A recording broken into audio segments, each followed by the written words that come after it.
Alright, hey guys, I'm back with another in-depth discussion and review with you guys over the American Revolution.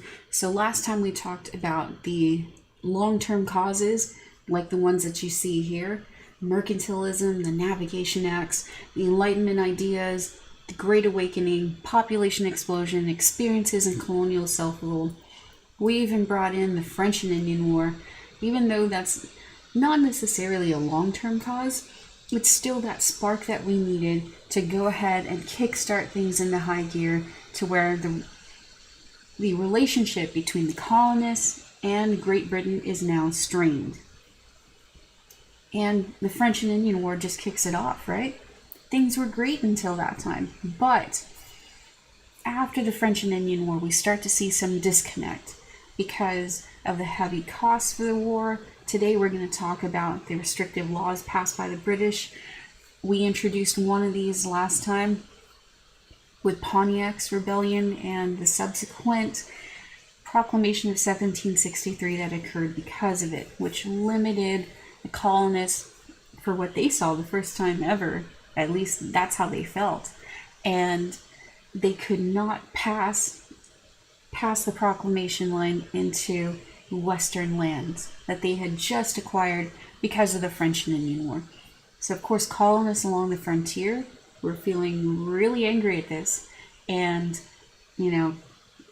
because they felt like that was the fruits of their labor that they couldn't reach, they couldn't attain, because Great Britain had, for their first time as they saw it, had restricted their rights. So let's go ahead and discuss the restrictive laws passed by the British today and get this thing into high gear. So here's what we're talking about. Okay, when you guys think of the American Revolution, you guys think of taxes. I mean, come on, like the whole notion of, taxation without representation, right? Like that pops up into our heads. It's a little bit more involved than that. So taxes are certainly a very important thing. However, they won't be the only thing that occurs during this time. So for your more immediate causes of the American Revolution, that's why I'm using the label restrictive laws passed by the British in general, because it's not just taxes. Like we said, there's going to be other things that are going to occur. So let's go ahead and go in depth.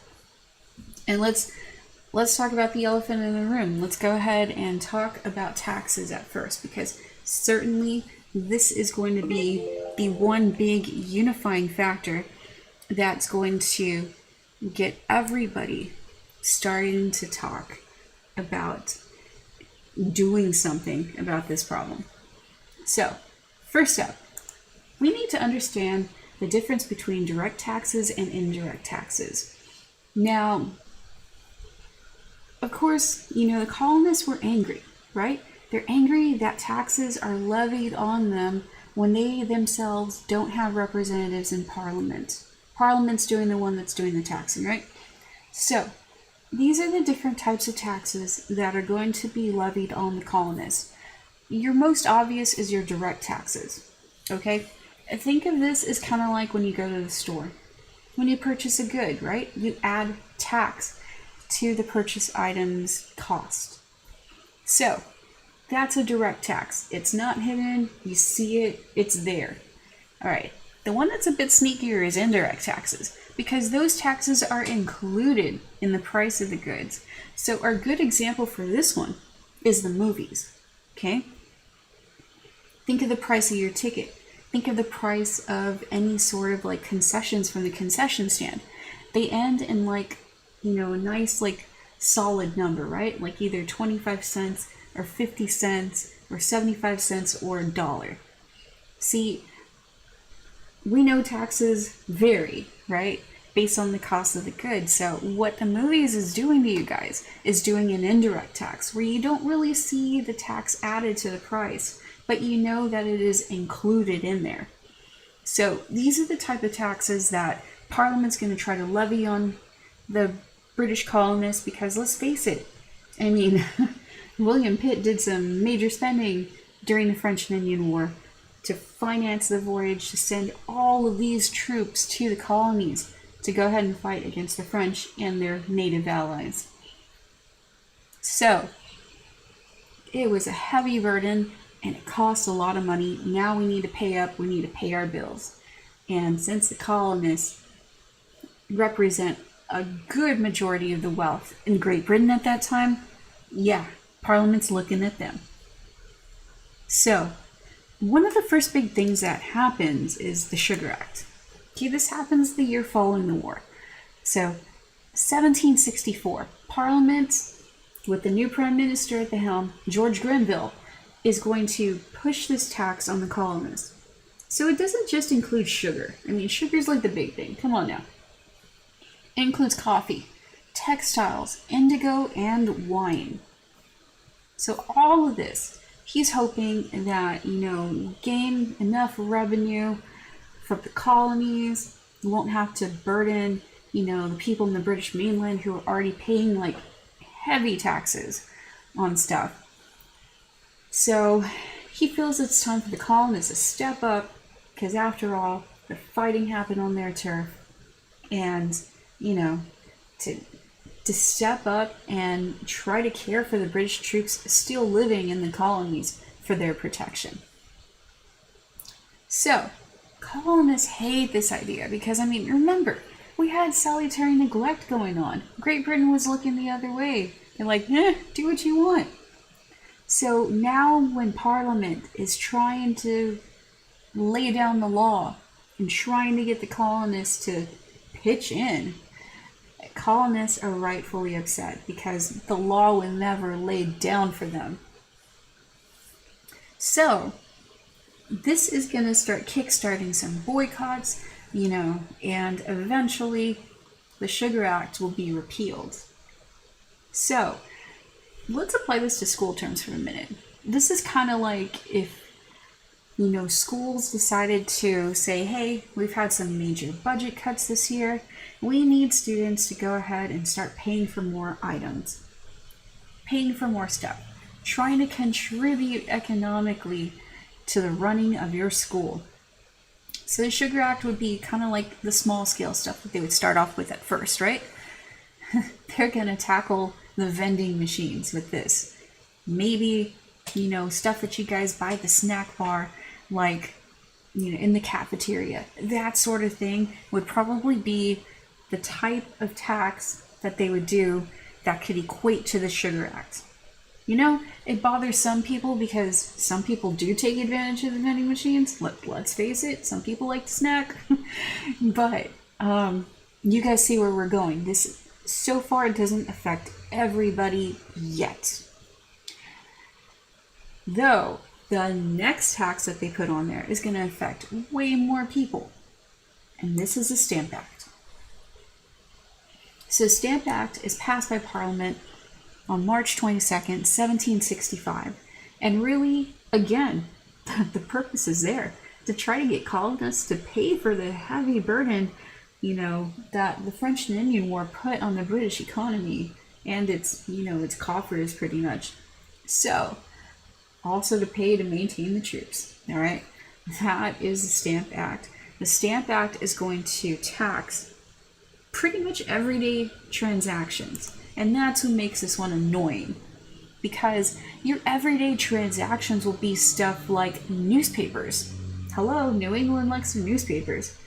Diplomas. So you graduate from, a college like King's College, which is nowadays called Columbia in New York, or if you graduate from Yale or Harvard, or any of the other colleges that are existing now within the 13 colonies. You want that diploma? You gotta pay for it.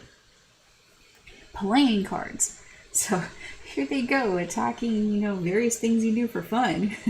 Printed sermons. Oh, some Puritans gonna be angry about that one. Deeds for transacted property. Oh, this would affect the southern colonies, mainly Virginia, and New England, and Pennsylvania as well.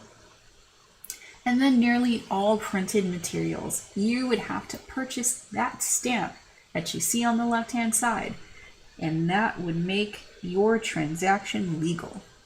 So, if we are applying this to school terms here, It would be like if the school said, all right, we won't tax your guys' vending machines anymore. We won't tax like the snack bar stuff anymore at the cafeteria. But you guys want to print stuff at the library? We're gonna tax. You guys want a copy of your transcript to be sent to colleges? We gonna tax. You guys want your report cards? We gonna tax. You guys want that verification thing for driver's ed? We gonna tax. So you see how something like that would annoy the hell out of people. It affects their everyday life. And, oh yeah, to do the newspaper equivalent, it'd be like if teachers tax you guys for every single copy that they distribute out to you. Right? That is a game changer right there. So, of course, the Stamp Act is going to be the one that's going to really, really get the colonists on edge. I mean, come on now. Here in Pennsylvania, they're publishing, this skull and crossbones thing to represent the Stamp Act right here in the Pennsylvania Journal and Weekly Advertiser. So you could see how colonists were really just upset about the Stamp Act. They could not stand this thing. And again, that whole song and dance, no taxation without representation. So we see more and more calls for this. We're even going to see colonial members in various colonies like Massachusetts and Virginia. They're going to start uniting here.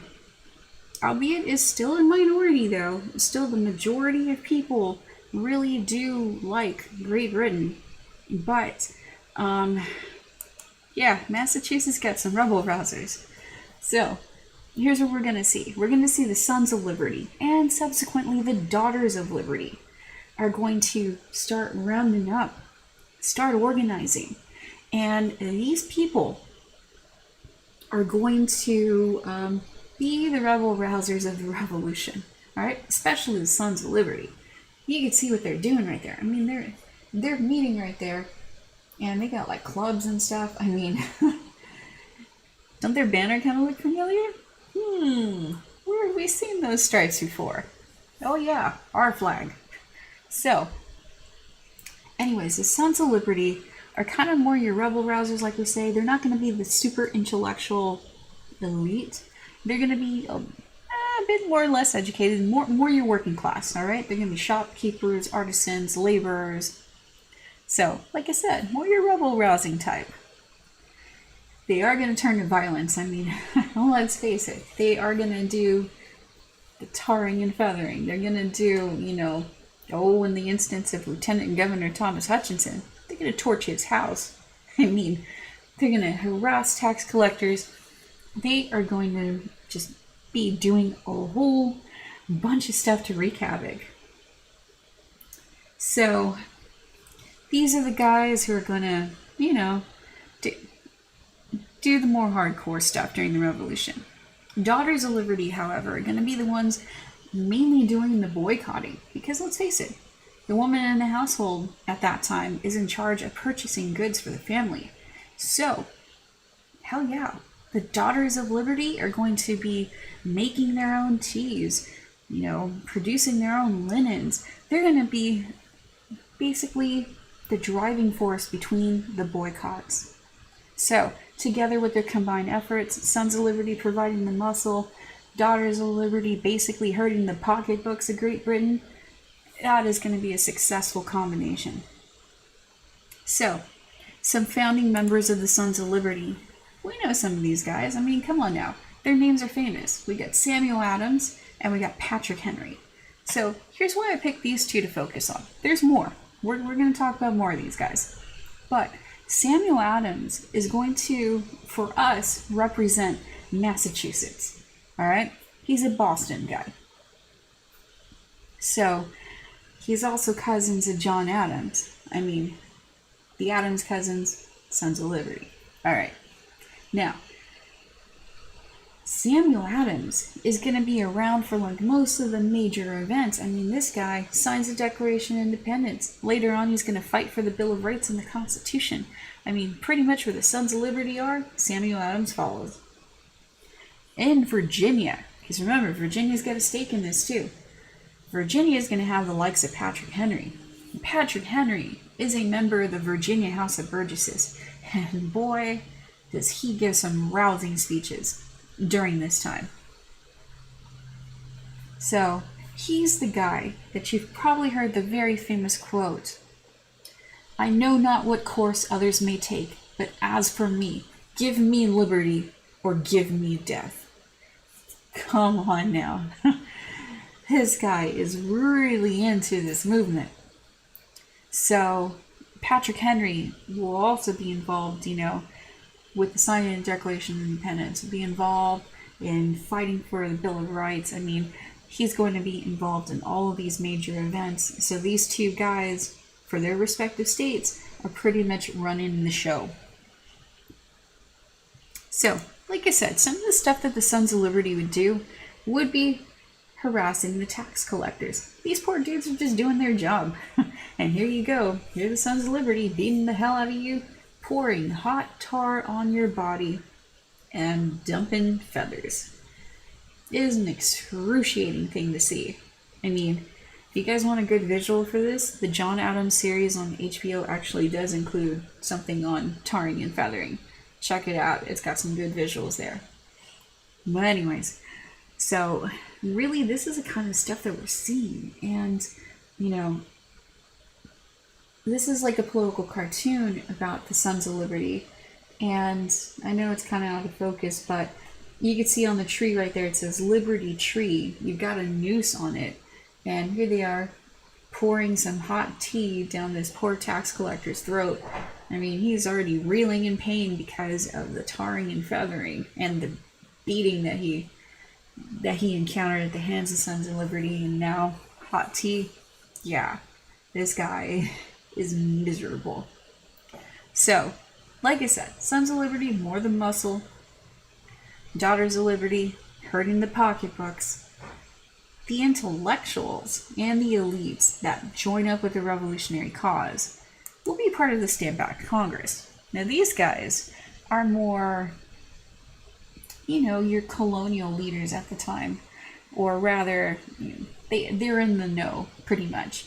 And so, nine colonies are going to send delegates to New York City in October of 1765. And they want to try to convince the British to repeal the Stamp Act, because nothing's getting done so far. So, they come up with a document called the Declaration of Rights and Grievances. And this is what they include. It's just a few of the things. So, only the colonial assemblies had the right to tax the colonies. Alright? That's something that was established before, with the colonial self-rule. They want to keep that policy in place. Because remember, Great Britain, salutary neglect, they let the colonies do what they want. So the colonies want to keep the status quo how it was and keep running the show for themselves and not listen to the British mainland. So, thing number 2, trial by jury was a right, and the use of admiralty courts was abusive. Okay, these admiralty courts were the ones who were prosecuting smugglers. And oftentimes, you wouldn't have a jury of your peers. Sometimes you'd be sent all the way to Great Britain to go ahead and face your crimes. So that's another argument that the colonists are bringing up here. Okay, number 3. Colonists possessed all the rights of Englishmen. They feel that,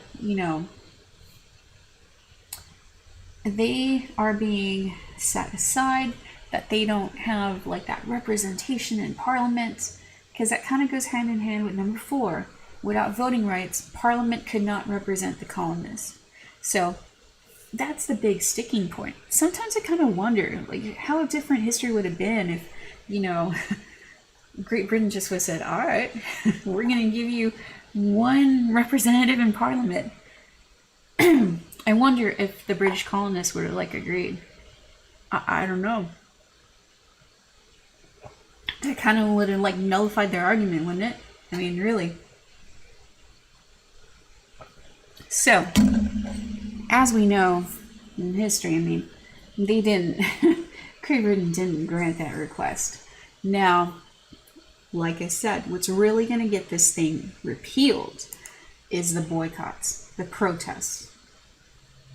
Those two things are what's really going to repeal the Stamp Act.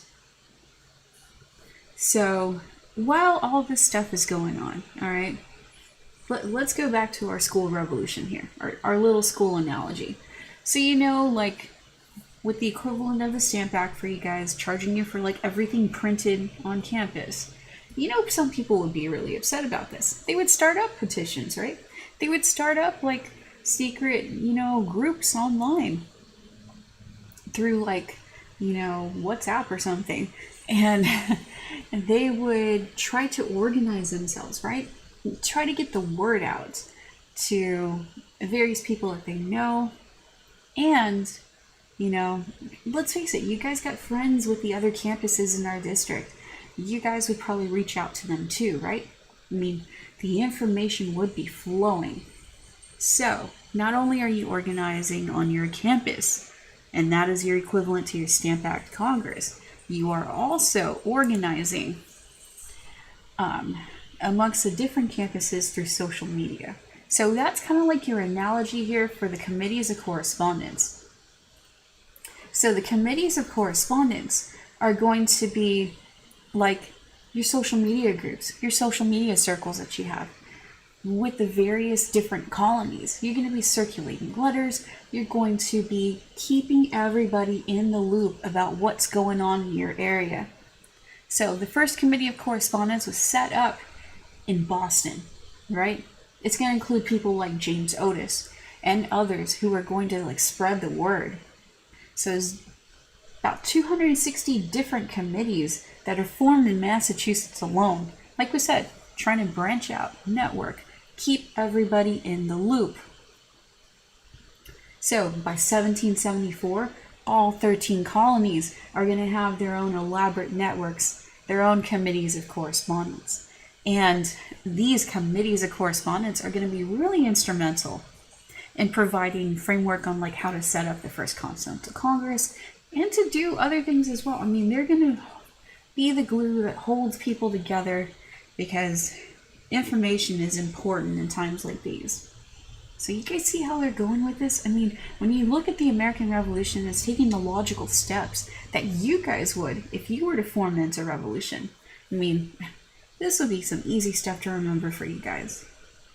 So, alright, let's say all this stuff worked. And it did, okay? The Stamp Act was repealed. So, Great Britain still wants to make a point that they have authority over the colonies. So, this is where the Declaratory Act comes in. This is like a face-saving gesture. Basically, they say, alright, we're repealing the Stamp Act, but with the Declaratory Act, we're saying, hey, in the future, we still got the right to enforce whatever laws we want, and you have to obey them. So this would be like our school or our district pretty much saying, hey, you know, okay, we won't charge you guys for paper. We won't charge you guys for printed materials. But if we wanted to charge you guys for something, we got the right to do it, and you got to listen to us. That would be kind of like the same thing. You see? It makes sense. Alright, but Great Britain's not done taxing the colonies yet. Hold up now. We're going to get the Townshend duties, the Townshend Acts of 1767 going on. So, these are going to be a bit more sneaky. There's going to be some indirect taxes this time, hoping that the colonies won't really notice because it's already going to be included in the price of purchase. So, that wasn't the only thing in the Townshend duties here. It wasn't the only thing of the Townshend Acts. We're going to see other laws included as well. And it's a series of laws that are going to anger the colonists. So first up, New York. New York really hated the Quartering Act that was already passed. Okay, just a little rundown of the Quartering Act. We'll talk about it more with Massachusetts, but for New York it was pretty much what you guys figure. It's the colonists in New York were being forced to go ahead and take care of the colonial troops. I mean, they had to like keep them in their houses, feed them, take care of them, all right? So an example of a quartering act for you guys would be like if the district says, hey, we can't afford to pay teacher salaries anymore, so you guys got to share the burden and let teachers stay with you, you know, let them take over your bedroom, you can feed them, etc. Oh man, you guys would like outright riot at stuff like this, right? Well, New York kind of did that. New York hated that fact. They were resisting the Quartering Act. So what happens is that the New York Restraining Act is passed, and the Colonial Assembly in New York was suspended. So there we go. They lost their representative government, essentially. Now, reorganization of customs service. So here's the tricky thing that they did. They created these writs of assistance, which let's go ahead and save that to the next slide because I go in depth with it. But I wanted to round out the Townshend duties, well, the Townshend Acts, with the Townshend Duty Act, which was your indirect tax, okay? This is the one that taxed stuff like lead, paper, paint, glass, and tea. So, with that out of the way, let's go ahead and talk about these writs of assistance. So here's what a writ of assistance is. Now, it's a court order, all right? It's going to let customs officials search your home or your ship or whatever for contraband, which is basically smuggled goods, all right? So that if they find them, then they're going to tax them properly. Now, remember, Boston had a bunch of smugglers back in the day, so of course they're not going to like these writs of assistance. So anyways, the searches didn't specify what they were looking for. They're essentially blank search warrants, no limits whatsoever. They could straight up march on in, look around, they find something, they're going to charge you. So, they're not just searching ships, they're not just searching businesses, they're searching people's houses as well. And this, the colonists saw, was like a direct violation to their privacy and their rights. So we're going to address the writs of assistance later when we come up with our own government system. Doesn't this kind of sound familiar to you guys? Oh hey, there's the Fourth Amendment. No unreasonable searches and seizures. Hello? You see the influence right now. We're going to see a lot of stuff pop up with our cause of the revolution that we're going to address later in our Bill of Rights when we're creating, the Constitution. So, let's get back to opposing the Townshend Acts, and in particular, opposing the writs of assistance. We've got our lost founding father here. You guys probably haven't heard of him because he kind of, it's a tragic tale with James Otis. So, James Otis was a former customs official and attorney, but he is going to speak on behalf of the colonists in direct opposition to the Townshend duties and to, mercantilism. So, he's going to represent the Boston merchants in like the court cases. He tries to block these writs of assistance. He tries to do all this stuff because he sees it as like natural rights are being violated. And here's a quote that he has to say about it. A man's house is his castle, and whilst he is quiet, he is all well guarded as a prince in his castle.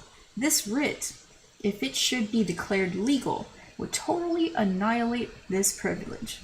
So you get what he's saying? He's saying that, hey, don't go busting up into people's houses looking for stuff. I mean, their house is like their sanctuary. It's their home. So what's going to happen to James Otis is that there's going to be a really harsh attack against the Boston's custom official published in the newspaper that James Otis kind of like contributes to. So the customs official targets James Otis, beats him severely with his cane, and for the remainder of James Otis's life, I mean, the dude has temporary bouts of insanity, and to add the cherry on top here, whoa, he's killed when he's struck by lightning in 1783. Like, really? No joke. This guy, had he not been beaten to a bloody pulp and had temporary bouts of insanity around this time, would have probably been there with the First Continental Congress and the Second Continental Congress, with the Declaration of Independence and probably the Constitutional Convention. But his involvement is cut short because of that attack. Nonetheless, though, James Otis, founding father. Alright, so let's go ahead and talk about repealing the Townshend Acts. Now, the same kind of thing is gonna apply. Alright? We're going to see the Daughters of Liberty doing the boycotting, making their own tea and such. You know, we're going to see the Sons of Liberty still harassing the hell out of people, tax collectors. We're still going to see protests erupt. We're still going to see information flowing through the committees of correspondence. We're going to see, you know, rebellious acts against this, because the pocketbooks are hurt so much by the boycotts. There's going to be a reduction in trade, and that's the thing that really gets Parliament to repeal the Townshend duties. So, British merchants are going to push for the taxes to be repealed because the colonists aren't buying anything they're selling. And they were in 1770, right? But, as a symbolic gesture, Great Britain is going to keep one of the Townshend duties intact, and this is the tax on tea. So, spoiler alert, guys, colonists are not going to like this one either. So, continuing on, let's go ahead and take a look at a picture here. Now, this is Paul Revere's engraving of the so-called Boston Massacre. Now, you see there in the top, it says a bloody massacre perpetrated in King Street. It has the date right there, March 5th, 1770, by a party of the 29th Regiment. And you guys could see the caption on the bottom, Unhappy Boston, free thy sons deplore. See thy sons deplore. Thy hallowed walks beneath the guided gore, while faithless in his savage bands, with murderous rancor stretch their bloody hands, like fierce barbarians grinning over their prey, approve the carnage and enjoy the day. So that's just some of the captions on the bottom. But looking at this image though, I mean, you guys are kind of getting the idea that, holy crap, the British soldiers are forming a firing squad, right? And you can see the people in Boston lying in pools of blood, and the poor little dog caught in the middle of the crossfire. Yeah, we added a dog in there. So, here's what ends up happening though. Alright. Now, this did occur at night. There were some tensions rising in Boston. The military were already occupying Boston because of all the shenanigans going on with the Sons of Liberty. So, here in this area on King Street, a group of soldiers were there, and several people amongst the crowd of protesters started hurling snowballs to the British soldiers. Now, we're not talking like, oh hey, ha ha ha, fun snowballs. We're talking about, let's pack that thing with ice and with rocks and throw that at the soldiers. So, one of the soldiers had ended up firing a shot. Their commander ordered them not to fire into the crowd, but it still happens. So 5 colonists died in the encounter, 6 were injured. One of these would be Crispus Attucks, and some people kind of view him as like the first casualty of the American Revolution. So let's go ahead and look at this image again, and I will point out Crispus Attucks to you guys. Crispus Attucks is an African American. He's an African American, and looks like he's down here. Let me look at the other image of this because you can see him a bit clearer. So in this other image, Crispus Attucks is, yeah, he's down on the ground. Alright, so we got 2 sides of the story here. Come on, it's nighttime. You could see the moon out in Paul Revere's engraving on the left. So we don't exactly have like our modern day like streetlights and stuff at this time. It's gonna be dim. So here's the thing. There are always 2 sides to the story. You know, the colonial version, the Boston Massacre. The British version, the Boston Riot. Huh. So you could see on the right-hand side, though, on the British version, it looks like the soldiers are trying to, like, get into formation to, like, protect themselves. And the colonists are coming at them with clubs. You can see a snowball flying through the sky. You can see the commanding officer saying, hey, don't shoot, don't shoot. So you see how both versions kind of have their own spin on things. We don't got photographs at that time. We don't got video.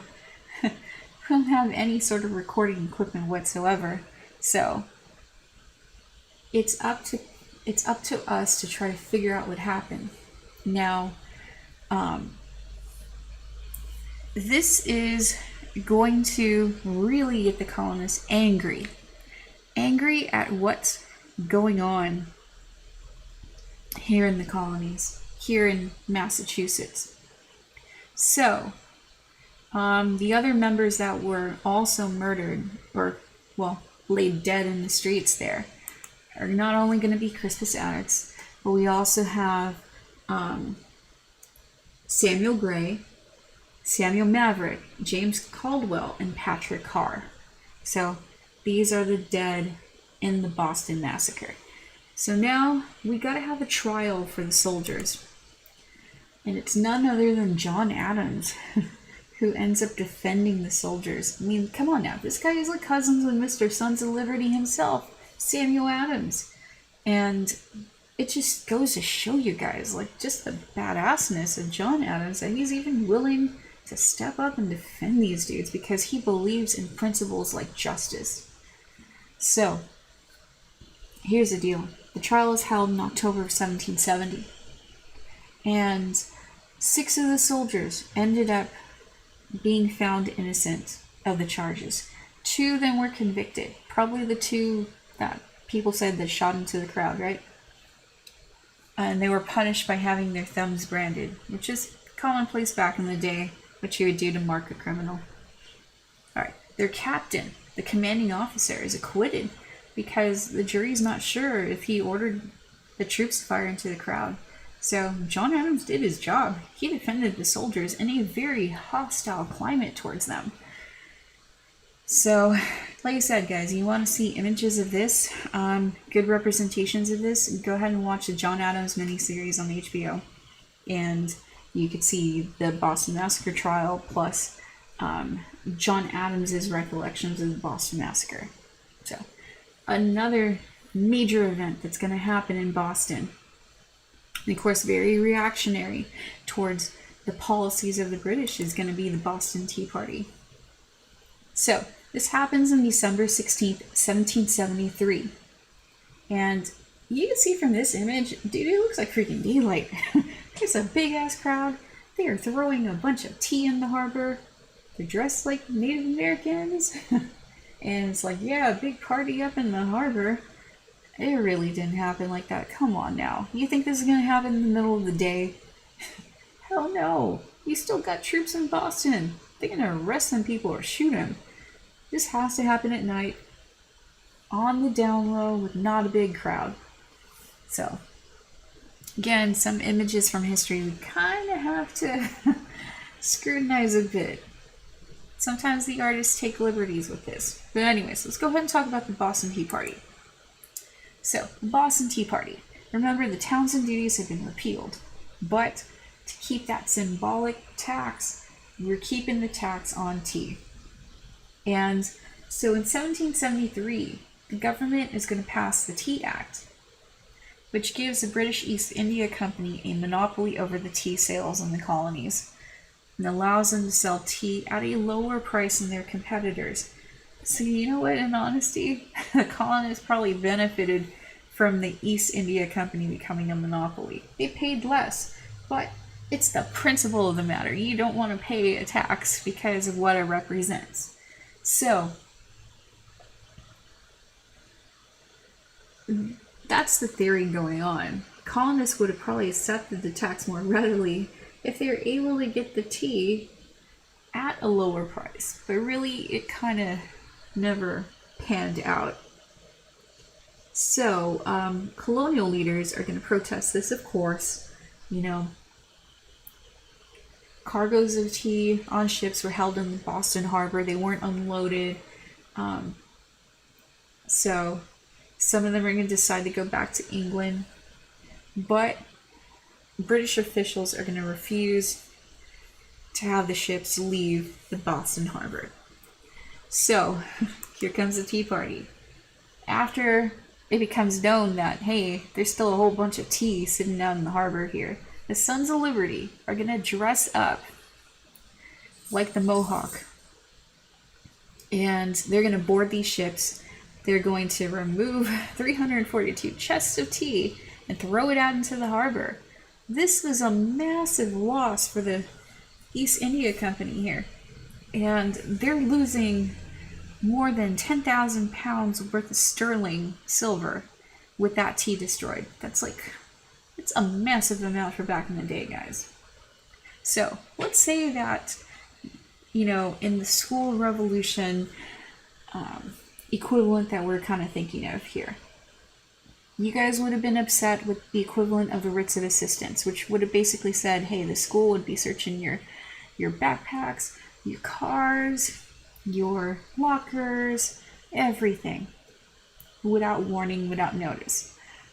And let's say that the equivalent to the Boston Massacre would have been like, hey, maybe there was a fight that broke out between students and security guards, and something happened and kids got hurt. Like, that would cause some outrage too, right? And so our equivalent for the Boston Tea Party for school would be like, if you guys decide to dress up in your rival schools, like t-shirts and stuff, all decked out like them, and from another district, okay? And just for the security cameras, you guys would be wearing masks and stuff. Who knows? Halloween, right? So the cameras wouldn't be able to tell who you guys are, but they would try to go off of, what they see, right? The t-shirts and stuff. But come on now. The whole school would know better. The whole school would know who it really was. It was the Sons of Liberty. So what do you guys think would happen if that were to occur and the Sons of Liberty on campus were to destroy the really expensive things on campus? The school and the district would be outraged, right?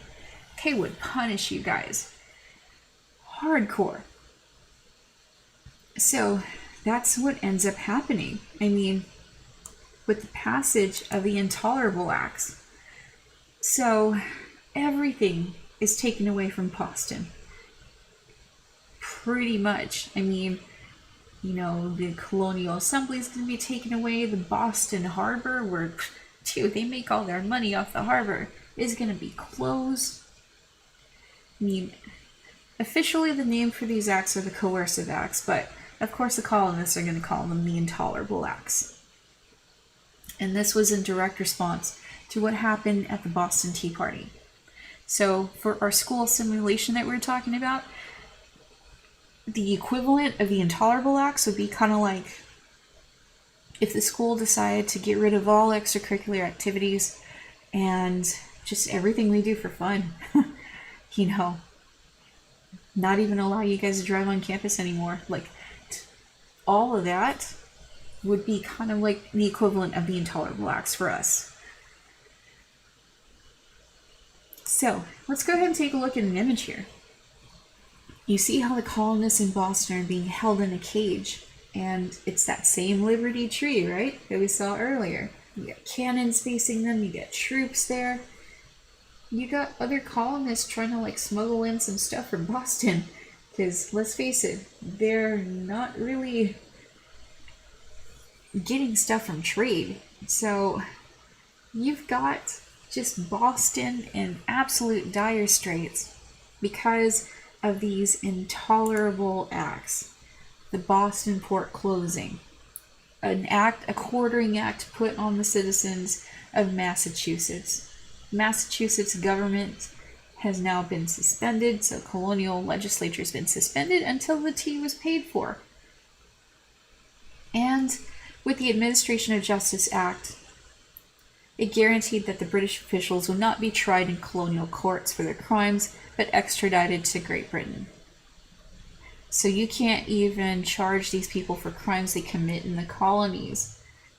They're automatically extradited. So really, you know, this is going to be the tipping point, honestly. There's other parts of the Intolerable Acts too that are passed to more of a widespread area, like the Quebec Act.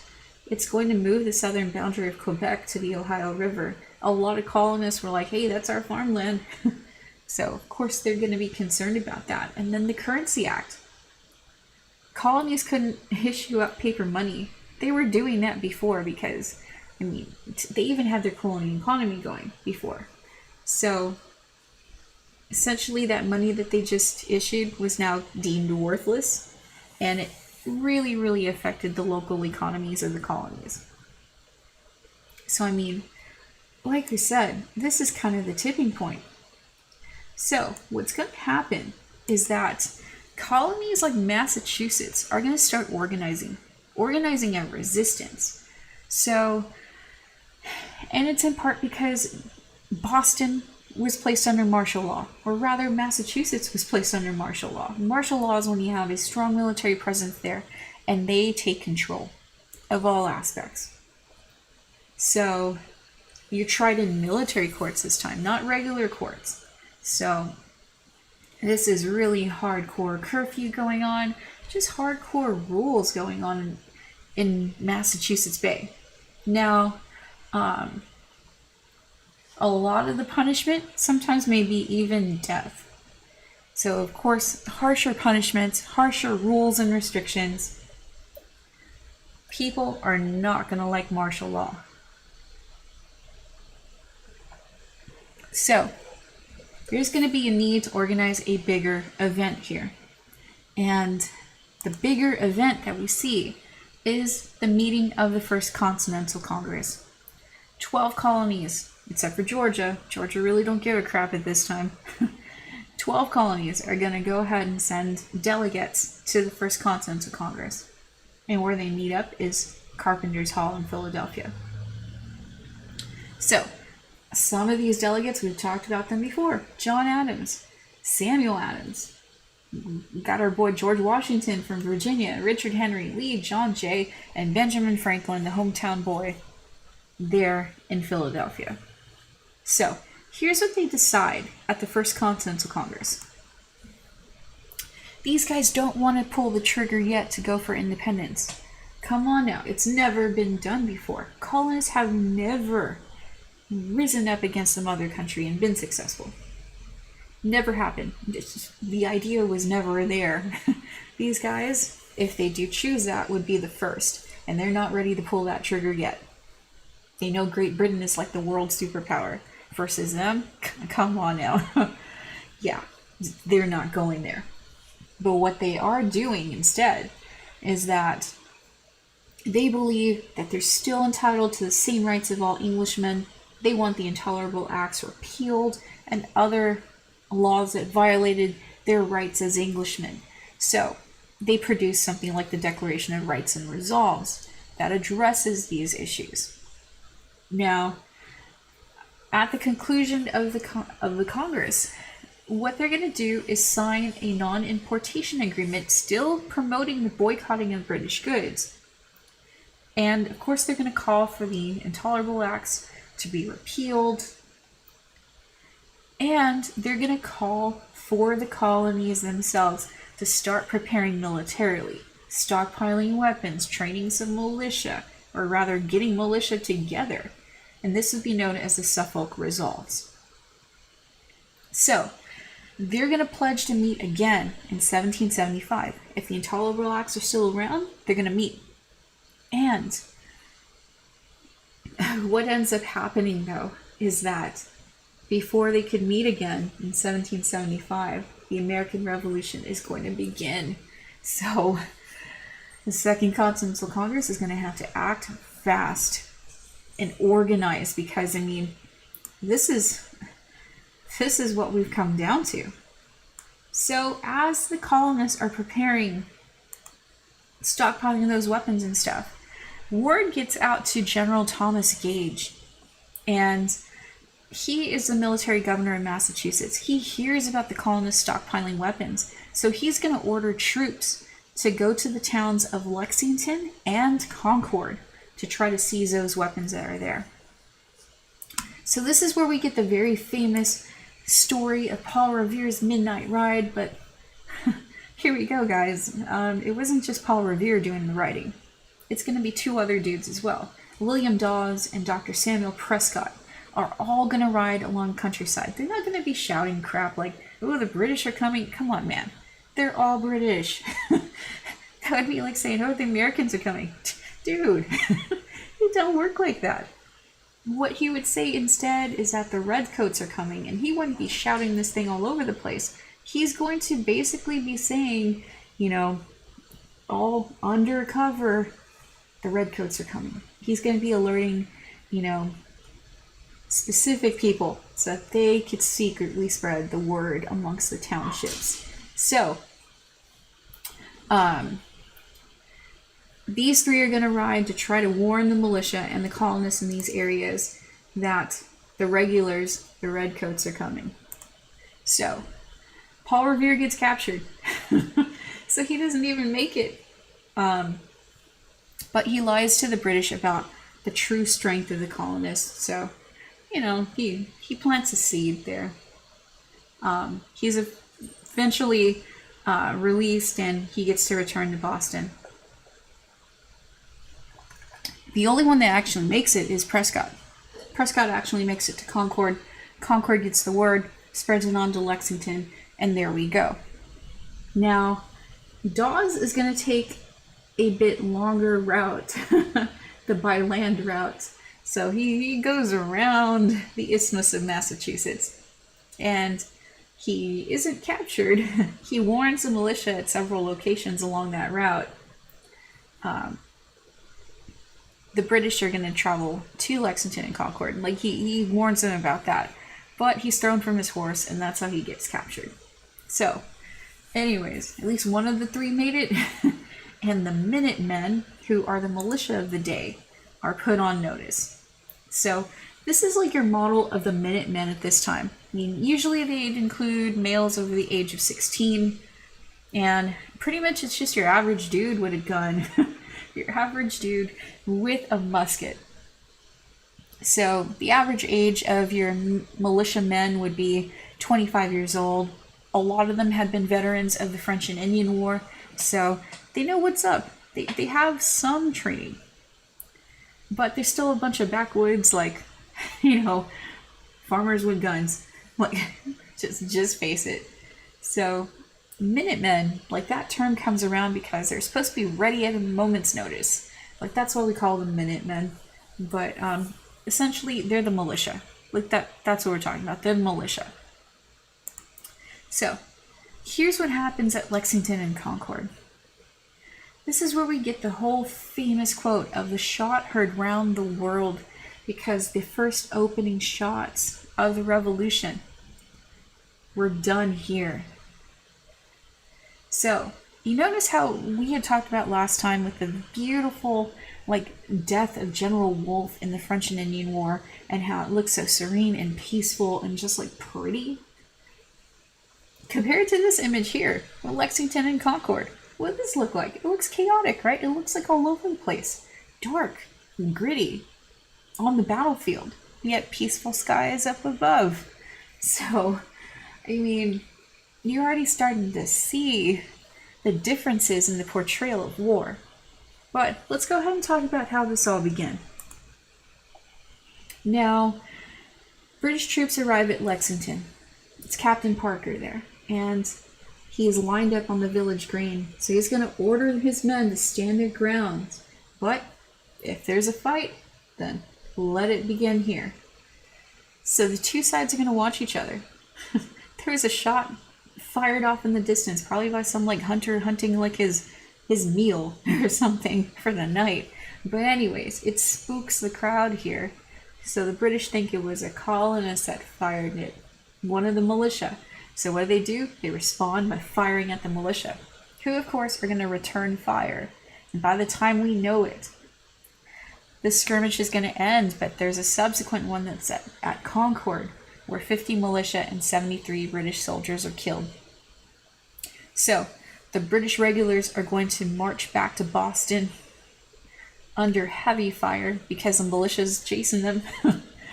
And the militia practices guerrilla warfare. So what we mean is like hiding behind trees and stuff, ambushing people, right? I mean, this is stuff that they learned in the French and Indian War when fighting, alongside their native allies. So is a style that's going to go back, and it's going to like catch the British regulars off guard. So yeah, it's going to make them a bit more effective. Otherwise, they wouldn't have been as effective because they were way less in numbers. So the British troops are going to make it back to Charlestown, and they suffer a little more casualties along the way. So, but now the spark has been set. I mean, the fire is raging. Pretty much we are at war, and we haven't even organized ourselves. Because let's face it, I mean, if you were a betting person, you would bet that Great Britain would win this thing. I mean, for real. Look at this. The British are well trained. They're well equipped. They've got a strong central government, a strong economy behind them. They've got loyal people here in the colonies, and Native American tribes like these guys a lot better than the colonial people. Because British people don't take their land. It's the colonists. However, let's not throw out the colonists just yet. I mean, they're familiar with the turf. We're fighting on their home turf here. They're going to have good leadership and people like General Washington and his staff. And they have a cause. They're fighting for their independence and their freedom. But there are a lot of weaknesses both sides have too. I mean, Great Britain is far from home. They don't know this turf. They're very unfamiliar with that terrain. They have weak military leaders, and who are really kind of full of themselves. Let's face it, they look down on the colonial forces, and their militias especially. Because sometimes arrogance is a weakness, and that is certainly the weakness of the military leaders of Great Britain. Plus, there's no common cause for the soldiers to even rally behind. They're just there because, well, they have to be. But the colonists have a lot of weaknesses. I mean, their soldiers are untrained, uneducated in military tactics, because let's face it, we don't have an official army. We got a bunch of dudes with guns, and that's our militia. So we have a shortage of food and ammunition because, again, we don't have the know-how and the power to like produce these things like ammunition. Mercantilism kind of held us back on that. Food, well, we do have food from the middle colonies, but not enough to go all around. So, there's no central government in place. I mean, come on now. First Continental Congress wasn't really exactly an official thing. So we need to form an official government and actually have enforcement powers during wartime. it's going to be more of a confederacy that's set up where each colony is in it for themselves. So it's going to be kind of a disaster because they're not focused on national goals. They're focused on, well, their colony. Plus our Navy. Dude, our Navy's such a joke. We only got like a couple of ships. Basically, we're going to be relying on high-class pirates. I call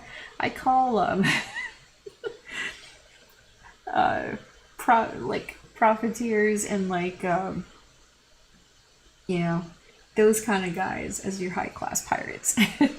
We'll talk about them next time when we talk about some of the battles during the Revolution.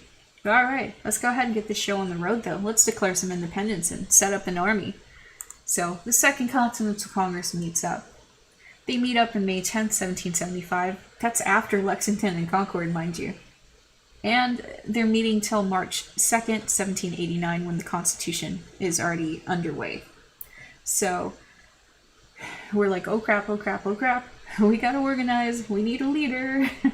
And so the Second Continental Congress appoints George Washington as their commander. Because come on now, he's an officer. He had some experience in the French and Indian War. Mind you, it was like for necessity and stuff, but hey, the guy comes dressed for the job. Rumor has it, he actually did wear his uniform for the French and Indian War to the Second Continental Congress, and they're like, alright dude, you got it. But here's the important thing though. So far, the majority of the stuff happening has been happening in Massachusetts. You're going to need the might of the southern colonies behind you to get a successful revolution going. So, this is why the Second Continental Congress chooses somebody from the South. They choose George Washington, who's from Virginia, to go ahead and command the forces. You gotta have to have Virginia in the fight too, because if they don't have any ownership of this, their money and their large population is not having this. So, you gotta bring in the southern colonies to this fight that so far has been mainly New England.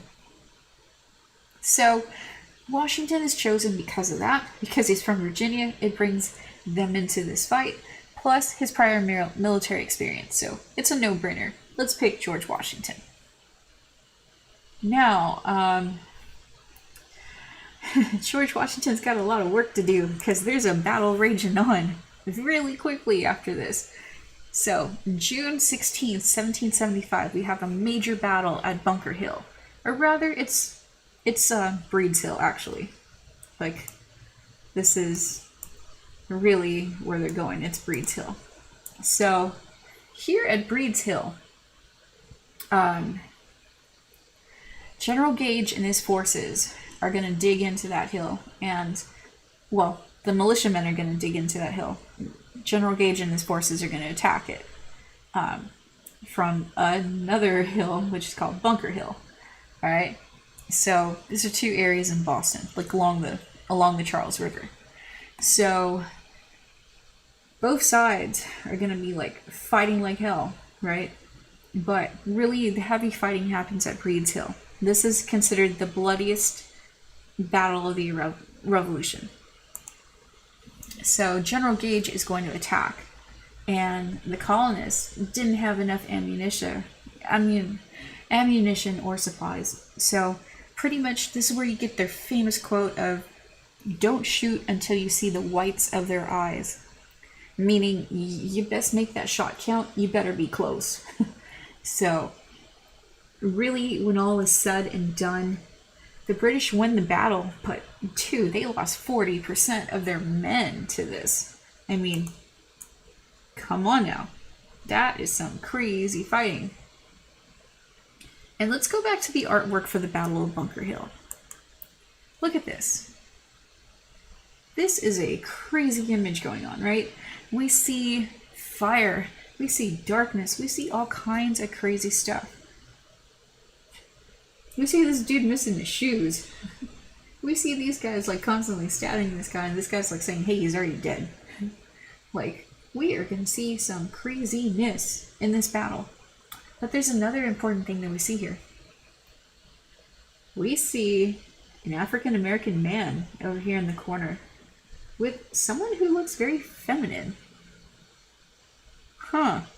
We'll talk more about women and the role of African Americans in this war next time when we talk about major battles. But for now, keep that in mind. It wasn't just a man's fight. We got some women undercover in this, dressed as men. And we do have some African Americans, and even Native Americans fighting in this war. Okay, let's feel the flame right here with the Olive Branch Petition. So, even after the Battle of Bunker Hill, even after Lexington and Concord, the Second Continental Congress is still not ready to pull the trigger. They still want to make amends with Great Britain by passing the Olive Branch Petition. This is their final attempt at trying to end the fighting between the colonists and the British. They're basically saying, we're sorry, our bad. If you just give us some representation and get rid of the Intolerable Acts and such, we'll come back. We can, call things good. But King George III has had it. He's like, the line has been drawn. Blows must decide whether they are to be subjects of this country or independent. He's basically called the colonies in rebellion, and he's had it. He's like, game on.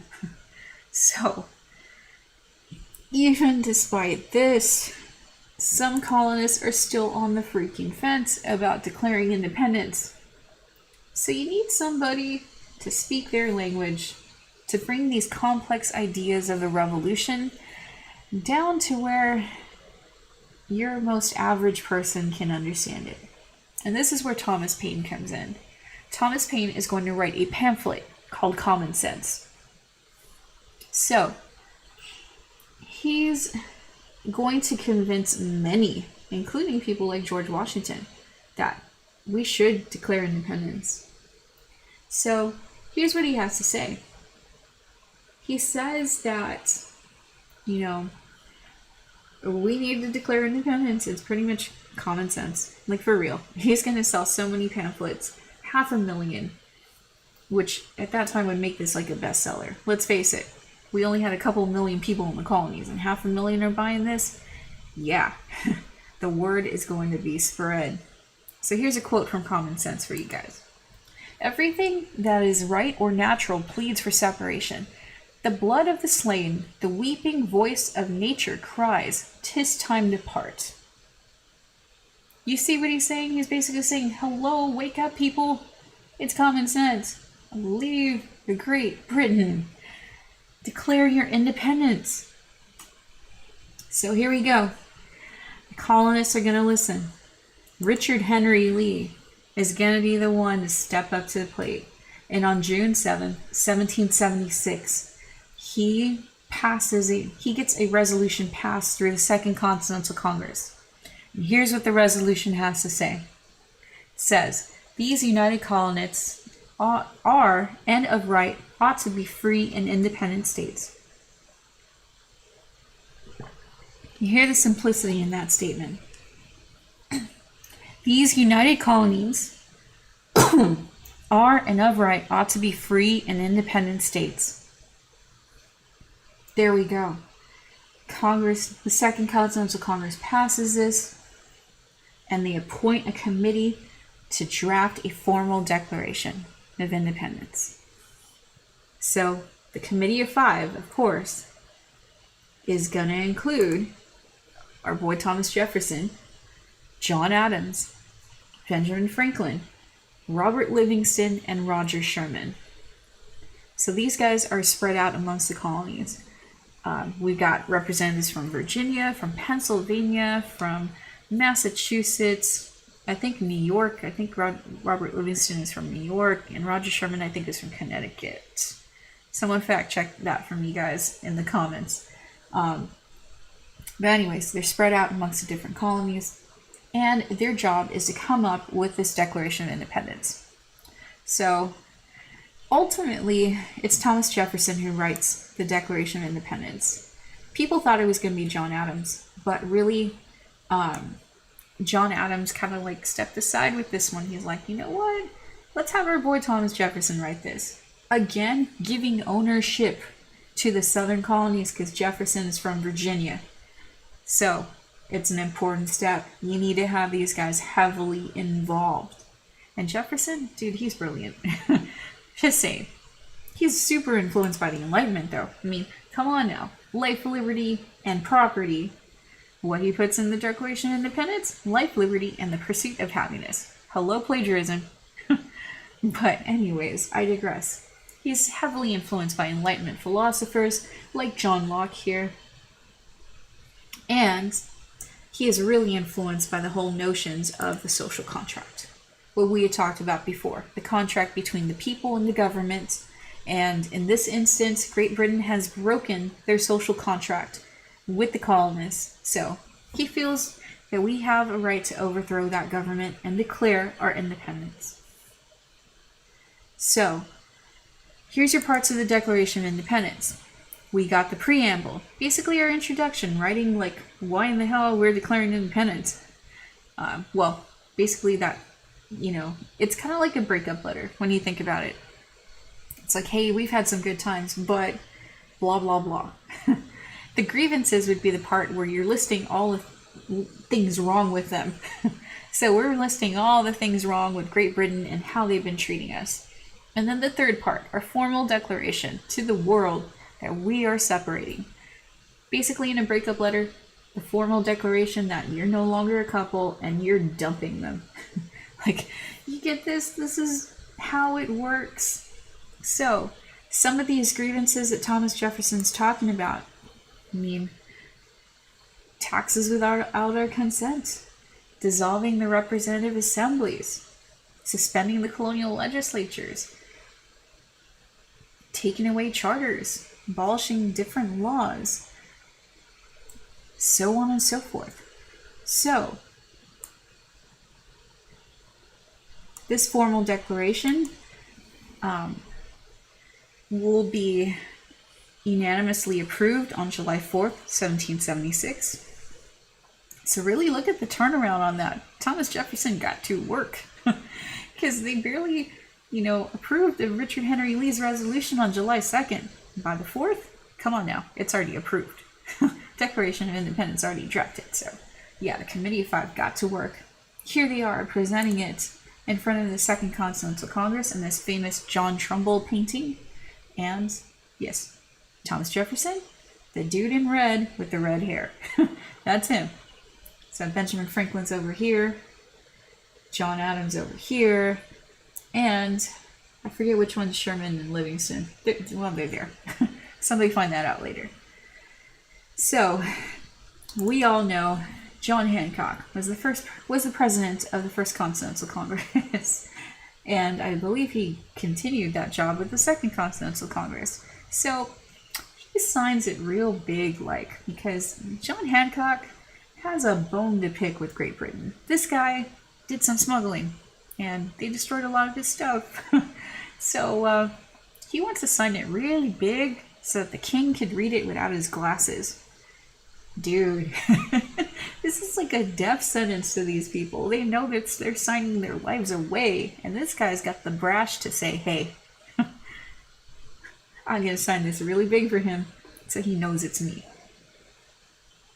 So, there's some hope surrounding the Declaration of Independence. A lot of people feel that since Thomas Jefferson is including words like all men are created equal, natural rights to life, liberty, and the pursuit of happiness, there's going to be different interpretations going on.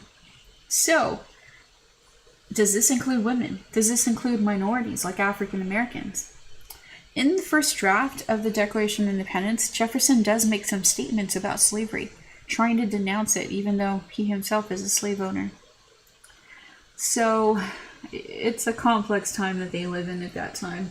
And, yeah, we'll discuss more about controversial stuff like that later. But just throwing that whole notion out there. For women, though, Abigail Adams is going to be the most outspoken at this time, probably because of her husband, John Adams. I mean, he's directly involved in all this stuff.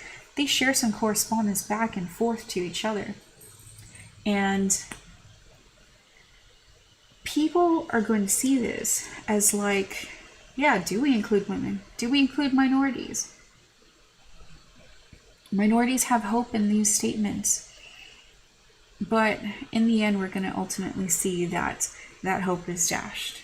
However, with women, they still hold out for this because Abigail Adams has great influence over her husband, John Adams.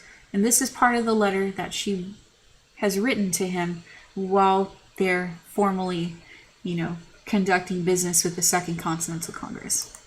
So, here's a letter.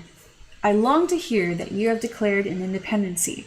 And by the way, in the new code of laws, which I suppose it will be necessary for you to make, I desire you would remember the ladies, and be more generous and favorable to them than your ancestors. Do not put such unlimited power into the hands of the husbands.